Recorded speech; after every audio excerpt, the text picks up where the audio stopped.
शर्मा जी, आपने 4 दशक से काम किया है अणु शक्ति के क्षेत्र में। कभी आपको डर लगा रिएक्टर के अंदर जाने से? नहीं, मुझे मुझे कभी कभी रिएक्टर से डर नहीं लगा। रिएक्टर डरने की चीज नहीं है।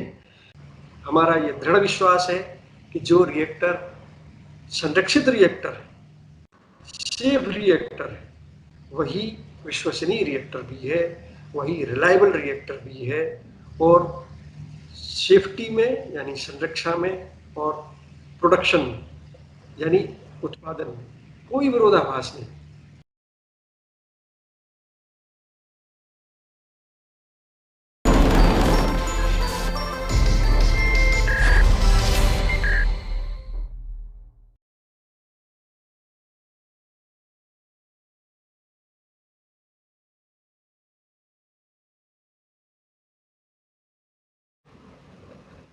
भारत में न्यूक्लियर एनर्जी या अणु शक्ति पे काफी जोर दिया जाता है। भारत के पास 23 फंक्शनल एटॉमिक रिएक्टर्स हैं और हाल फिलहाल में एक बड़ी कामयाबी पाई है जब भारत का 700 मेगावाट का रिएक्टर जो पहला नया बना है काकड़ा पार गुजरात में, उसमें पहली बारी चेन रिएक्शन जो होता है, जो एटॉमिक रिएक्शन होता है जिससे एक से दूसरा अणु कण बन के टूट के निकलता है, वो पहली बारी हुआ है। मेरे साथ हैं एस.के. शर्मा साहब।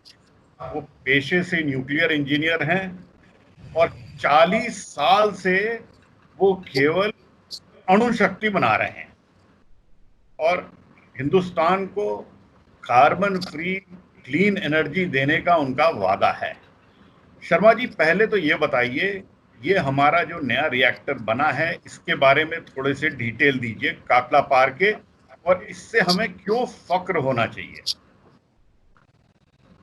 ये जो नया रिएक्टर हमने काकड़ा पार में कल ही क्रिटिकल किया है, जिसमें कि चेन रिएक्शन को स्थापित कर दिया, लगातार चेन रिएक्शन चलती रहे ऐसी ये शुरुआत हो गई है। ये रिएक्टर अपने आप में एक अनूठा रिएक्टर है। हमने 220 मेगावाट के रिएक्टरों से प्रेशराइज्ड हेवी वाटर रिएक्टर कार्यक्रम की शुरुआत की थी। बाद में इसे बढ़ाकर 540 मेगावाट के 2 रिएक्टरों की स्थापना की गई।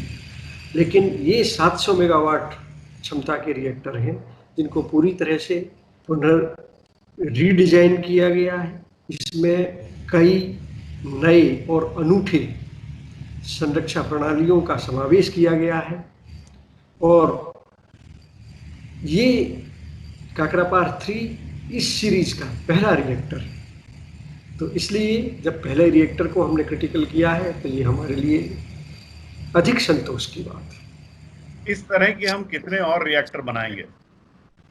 इसी तरह के कुल 16 रिएक्टरों की अभी मंजूरी हमको मिल चुकी है, जिनमें से 4 रिएक्टर अभी निर्माण के अग्रिम चरणों में, 2 और रिएक्टरों को बहुत शीघ्र उनमें निर्माण की शुरुआत होने वाली है और 10 और रिएक्टर हैं जिनके लिए सरकार से मंजूरी मिल चुकी है, भारत सरकार से, और उनके ऊपर काम शुरू करने के लिए जो साइट्स हैं उनको तैयार किया जा रहा है। बहुत लोगों को बहुत डर लगता है सर न्यूक्लियर एनर्जी से। न्यूक्लियर एनर्जी, एटॉमिक एनर्जी, अणु शक्ति का नाम लिया जाए तो वैसे ही एटम बॉम्ब याद आ जाता है, मशरूम क्लाउड याद आ जाता है, नागासाकी याद आ जाता है, हिरोशिमा याद आ जाता है। तो ऐसा आप क्या करते हैं जिससे कि आपके रिएक्टर में वो हालत नहीं होती जैसे कि एक अणु बम में हो जाती है? बागला साहब, दोनों में एक मूलभूत फर्क है। हालांकि दोनों में ही फिशन रिएक्शन होती है, परमाणु विखंडन दोनों में ही होता है, लेकिन एक बम में इस परमाणु विखंडन की प्रक्रिया को अनियंत्रित छोड़ दिया जाता है जिससे कि एक विस्फोटक का रूप ले, और जबकि एक न्यूक्लियर रिएक्टर में, परमाणु भट्टी जिसे हम बोलते हैं, वहां इस प्रक्रिया को पूरी तरह से नियंत्रित रूप से जारी रखा जाता है, जिससे एक नियंत्रित प्रक्रिया के तहत हमारे नियंत्रण में इससे ऊर्जा उत्पन्न हो और उस ऊर्जा को मानव कल्याण के कामों में इस्तेमाल किया जा सके। बिजली बनाना उनमें से एक है। बहुत लोग कहते हैं अब सर ये अणु शक्ति जो है ये अब बंद हो जानी चाहिए, इसकी कोई जरूरत नहीं है, ये न्यूक्लियर पावर कॉरपोरेशन इंडिया वगैरह को बंद कर दो, अब केवल सोलर एनर्जी से बनाओ। हमारे मोदी जी भी यही कहते हैं, अब लोग मोदी जी को बहुत पसंद करते हैं। तो आपका क्या कहना है, क्या nuclear power corporation of India को बंद कर दिया जाए और केवल सूरज पे निर्भर हो जाए? देखिए, पहले तो मैं ये स्पष्ट कर दूं कि जो सौर ऊर्जा है, मैं स्वयं सौर ऊर्जा के इस्तेमाल का हिमायती हूँ, परंतु इसका अर्थ यह नहीं है कि देश के सभी काम सिर्फ सौर ऊर्जा से या पवन ऊर्जा से चलाए जा सकते हैं। हमें बड़े बड़े कारखानों को भी चलाना है, हमें रात में भी बिजली की आवश्यकता है, हमें बारिशों के दिनों में भी बिजली की आवश्यकता है, हमें जब हवा नहीं चल रही होती है तब भी बिजली की आवश्यकता होती है। तो इसको इस तरह से समझिए कि एक स्टेबल यानी एक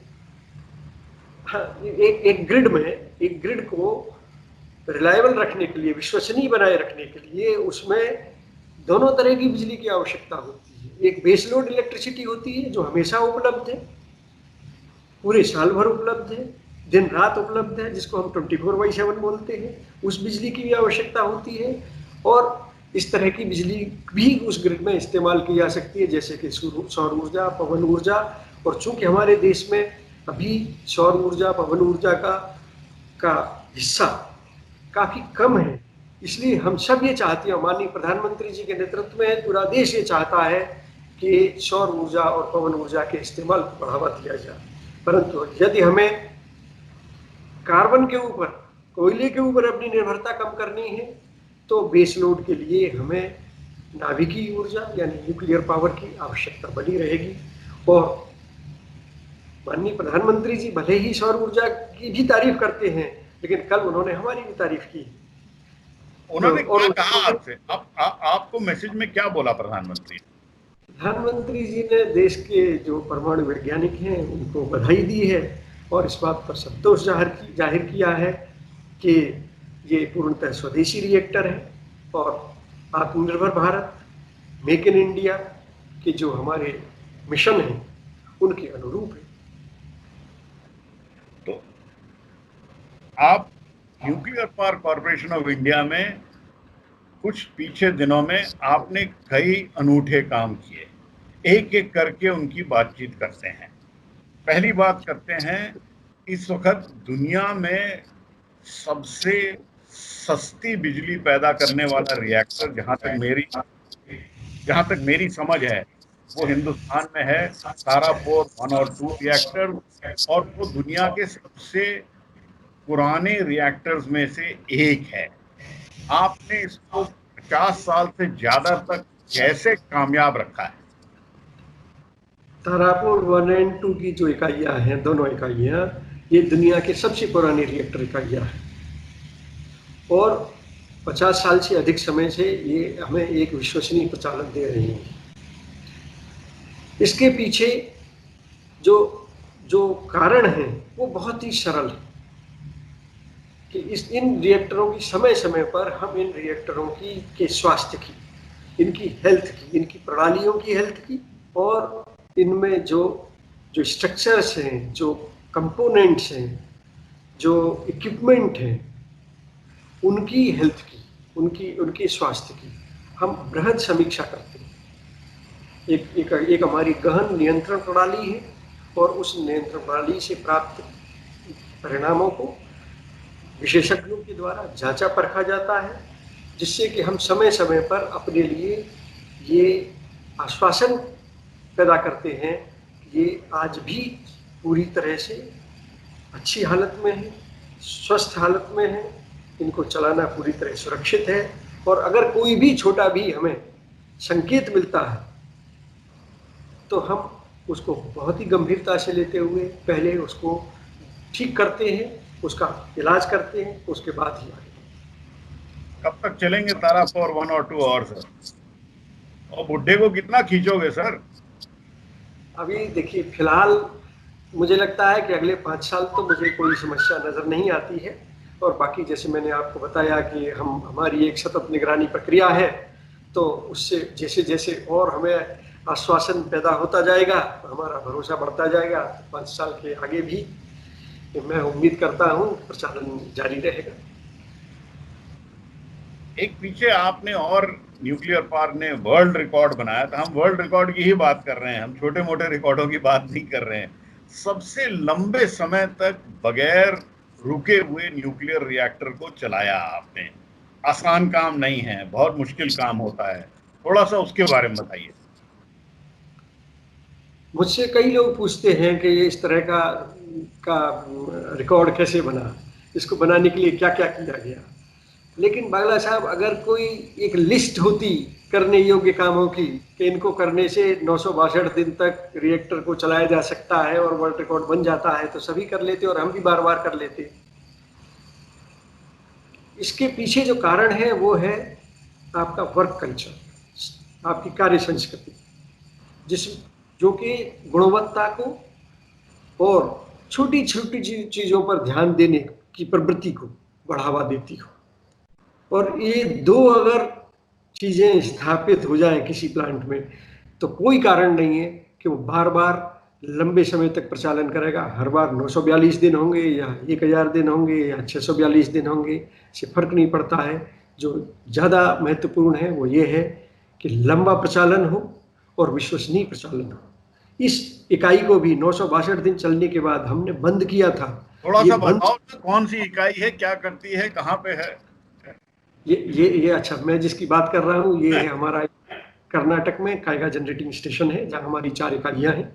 उनमें से जो पहली इकाई है, उस इकाई ने 962 दिन तक लगातार सतत प्रचालन कर एक विश्व कीर्तिमान की स्थापना की थी। और जब इसको बंद किया गया था तब भी ये बंद हुई नहीं थी, हमने बंद किया था। बंद करने की कोई मजबूरी नहीं थी, लेकिन जो हमारे पूर्व निर्धारित इंस्पेक्शन कार्यक्रम है, जो हमारे जांच कार्यक्रम है, टेस्टिंग कार्यक्रम है, उनकी जरूरत के मुताबिक हमने इसे बंद किया था। अन्यथा उस दिन भी ये रिएक्टर और इसकी सभी प्रणालियां बहुत ही बढ़िया स्थिति में थी और सारे पैरामीटर्स बहुत ही हेल्दी रेंज में थे। मैं ईमानदारी से बताऊं शर्मा जी, बड़ी उम्मीद थी कि आप उसको 30-40 दिन और चला के 1000 दिन पूरा कर दोगे। 1000 दिन का कीर्तिमान रह गया। अब आपके लिए 1000 दिन करने का दूसरा मौका कब आएगा? देखिए बागला साहब, मैं फिर वही कहूंगा कि जो संस्कृति है वो बहुत महत्वपूर्ण है। ये गलत सिग्नल मेरी तरफ से पूरी संस्कृति पर गलत प्रभाव डाल सकता है। तो मेरे लिए और मेरे जैसे जो अन्य मेरे साथी हैं जो लीडरशिप रोल में हैं, उनके लिए ये जरूरी है कि हम जो कहते हैं वैसा आचरण भी करें। तो जब हम कहते हैं कि हम रिकॉर्ड बनाने के लिए नहीं काम करते, रिकॉर्ड तो बन जाते हैं। और जब हम ये कहते हैं कि रिएक्टर की सुरक्षा से संबंधित जो जरूरतें हैं उनको सर्वोपरि प्राथमिकता दी जाएगी, तब हमको उस तरह का आचरण भी करना होगा। और जब हमने पहले से ये तय कर रखा था कि इस तारीख के बाद हम इस रिएक्टर को बंद करेंगे क्योंकि हमें इंस्पेक्शंस करनी है, तो वो तारीख आ जाने के बाद सिर्फ इसलिए कि मैं 1000 दिन से और 38 दिन दूर हूँ, मैं अगर प्रचालन को आगे खींचता तो शायद हम एक गलत उदाहरण प्रस्तुत कर रहे होते। और ये करना हमने श्रेयस्कर नहीं समझा। और आप ऐसे मौके फिर आएंगे। आपने जो किया वो अच्छा किया। देखिए रिएक्टर अब भी चल रहा है। वापस आते हैं हम काकड़ा पार की ओर। काकड़ा पार पे भी आपने एक वर्ल्ड रिकॉर्ड करा है। आपने कोरोना पैंडेमिक के दौरान इस रिएक्टर को चेन रिएक्शन चालू किया है। थोड़ा सा उस वर्ल्ड रिकॉर्ड की ओर भी बताइए, क्योंकि वो भी एक अपने में एक यूनिक चीज है। ये जो कोरोना पैंडेमिक या संक्रमण की वजह से जो स्थिति उत्पन्न हुई है, इसमें हम सबके सामने नई चुनौतियां उपस्थित हो गई थी। और काकड़ा पार यूनिट 3 जिसका निर्माण लगभग पूर्ण होने के नज़दीक था, उस समय ये चुनौती हमारे सामने उपस्थित हुई। तो शुरू में तो सभी की तरह हम लोग भी हतप्रभ रहे और थोड़े समय के लिए काम बंद हो गया था। लेकिन फिर पूरे देश ने ही, पूरे समाज ने ये महसूस किया, ये एहसास किया कि इकोनॉमी को और सारी दूसरी गतिविधियों को पूरी तरह ठप्प करके नहीं बैठा जा सकता है, और हमको संक्रमण के बावजूद फिर से अपनी जिंदगी की गाड़ी को अपनी पटरी पर लाना होगा और काम शुरू करना होगा। तो उसके बाद हमने जितनी भी इस संक्रमण से बचाव के लिए जितनी सावधानियों की आवश्यकता है, उनके अनुरूप अपने काम करने के तरीकों की समीक्षा की और उनमें बचाव के साधनों को समावेश करते हुए नए हमने प्रोसीजर डेवलप किए, नए एसओपी बनाए, और उन एसओपीज पर प्रभावी अमल हो सके इसके लिए एक व्यवस्था स्थापित की। और मुझे संतोष है कि इस संक्रमण काल के बावजूद हम इस रिएक्टर को क्रिटिकलिटी के लिए तैयार कर पाए, क्रिटिकलिटी आ सके, और इस पूरी प्रक्रिया में जो हजारों हमारे वर्कर साथी, हमारे मजदूर साथी इस पूरी प्रक्रिया में हमारे साथ कंधे से कंधा लगाकर जुटे हुए थे, उनमें से एक भी संक्रमित नहीं हुआ। शर्मा जी, आपने 4 दशक से काम किया है अणु शक्ति के क्षेत्र में। कभी आपको डर लगा रिएक्टर के अंदर जाने से? नहीं, मुझे कभी रिएक्टर से डर नहीं लगा। रिएक्टर डरने की चीज नहीं है, लेकिन हाँ, रिएक्टर बिल्डिंग में जाते वक्त रिएक्टर के अंदर तो कोई नहीं जाता है। एक बार रिएक्टर चालू हो गया तो रिएक्टर के अंदर कोई नहीं जाता, लेकिन जिसको हम रिएक्टर बिल्डिंग कहते हैं, जहाँ रिएक्टर स्थापित है, उसमें जाने में कभी डर नहीं लगा। डर की कोई बात नहीं है। हाँ, उस वक्त कुछ विशेष सावधानियों को रखने की आवश्यकता होती है, और हमको उसके लिए हमें प्रशिक्षण दिया जाता है। हम सब लोग उसके लिए प्रशिक्षित हैं, और हमको उसके सारे प्रभावों के बारे में भी पूरी तरह से जानकारी दी जाती है। तो उस जानकारी के साथ और उस प्रशिक्षण को इस्तेमाल करते हुए हम पूरी सावधानियों के साथ में रिएक्टर बिल्डिंग में जाते हैं, काम करते हैं, और ये सुनिश्चित करते हैं कि हमारे सारे उपकरण, हमारी सारी मशीनें अपनी सर्वोत्तम अवस्था में हमेशा बनी रहें और काम करती रहें। सर, क्या देश को आप एहसास दिला सकते हो कि फुकुशिमा जैसा कोई एक्सीडेंट हिंदुस्तान में नहीं हुआ है, और जहां तक हो ना हो उसके लिए क्या कार्रवाई करी आप?